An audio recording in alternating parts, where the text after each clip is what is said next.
In the remote town of Silver Hollow, nestled between the shadowy hills and thick woods that seemed to whisper in the dead of night, tales of the Mothman were common among the townsfolk.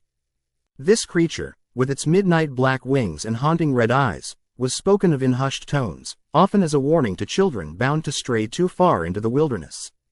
They said the Mothman was a harbinger of disaster, a wraith that soared through the gloom, carrying news of calamity to those unfortunate enough to witness its terrible form. No one truly believed the stories until the night the lights went out. That evening, Eleanor, a vibrant young woman known for her curiosity and adventurous spirit, walked home from a late shift at the diner. The usual sounds of the night, crickets, the rustle of leaves, were swallowed by a deafening silence. She pulled her jacket tighter against the sudden chill, the hairs on the back of her neck standing up as she felt a sense of being watched. As she rounded the corner of Old Mill Road, she spotted a shadow flitting between the trees. Eleanor paused and squinted into the darkness. There it was again, a dark shape soaring effortlessly above the tree line. Heart racing, she stumbled backward, nearly tripping over her own feet. The tales of the Mothman flooded her mind, mixing with rational thought and fear. "It's just an owl," she whispered to herself, but doubt gnawed at her instincts. The silhouette darted downward, and she caught a glimpse of the creature's enormous wings, more like canvas than feathers, stretching out an impossible distance under the pale glow of the moon. Two glaring crimson eyes locked onto her, and time seemed to freeze. Forgetting to breathe, Eleanor stood rooted to the spot, paralyzed by a mix of terror and wonder. The creature fluttered closer, revealing a ragged form cloaked in dark fur. Its mouth opened into a grimace that resembled a grin but was filled with unnerving sharp teeth. Suddenly, it let out a screech, a sound so profound it vibrated through the earth beneath her feet. In that moment, Eleanor felt a chill pierce her heart, a primal fear that whispered of impending doom. Legs acting of their own accord, she sprinted down the road, adrenaline surging through her veins. She dashed through the heavy wooden doors of her family home, slamming them shut behind her, chest heaving. Yet, even in the safety of her surroundings, panic clung to her like a second skin. "Eleanor, are you all right?" her brother, Jason, asked from the living room, concern etched on his face. She quickly relayed her encounter, and as she spoke the words of the Mothman, she noticed his expression shift from disbelief to a troubled knowing. "It's not just a story," he said gravely. "It's been seen before, just before something terrible happens." Quote, days slipped by, but Eleanor's fear didn't subside. News broadcasted ominous reports of strange occurrences around town.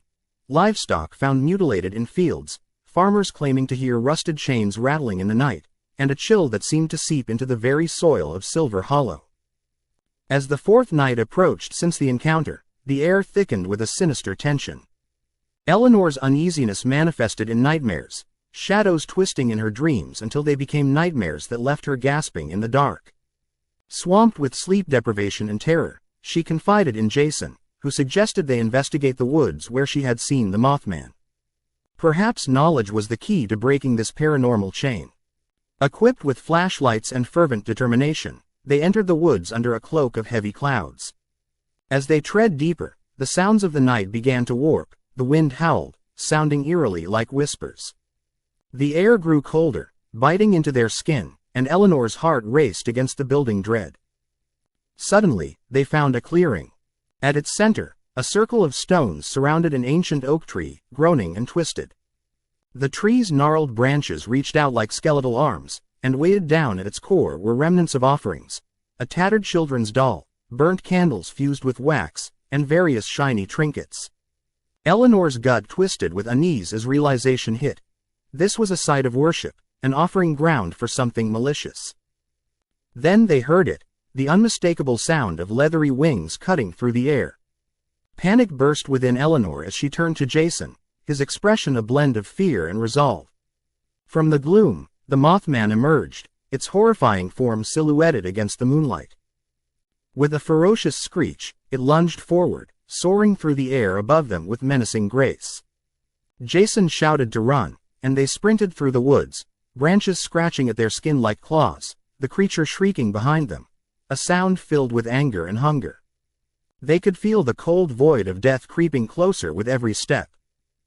Just as their lungs threatened to give out, they burst from the tree line, stumbling into the streetlight's embrace outside Silver Hollow. The Mothman halted at the threshold, hovering in the air, and let out a shriek that resonated like a death knell. In that moment, surrounded by the warmth of town, they felt a chilling certainty, a finality that this was not an ending, but a prelude. The next day, the town awoke to tragedy. A crash of a train load full of passengers, doomed by a bridge that mysteriously collapsed the same night Eleanor had seen the Mothman. Grief spread like wildfire through the town, and tales of the creature grew sinister, darkening the ladies in the diner, echoing in terrified children's songs. And though the Mothman disappeared into the void of the forest, its presence lingered in every shadow cast by the fading evening light. For Silver Hollow was marked now, a town cursed with knowledge too heavy to bear, where each unlit street whispered the name of the Harbinger of darkness. The Mothman, they soon understood, was never just a story. He was a watchful guardian of misfortune, a creature forever linked to the tragedies of those who dared to believe, or not believe, in his existence.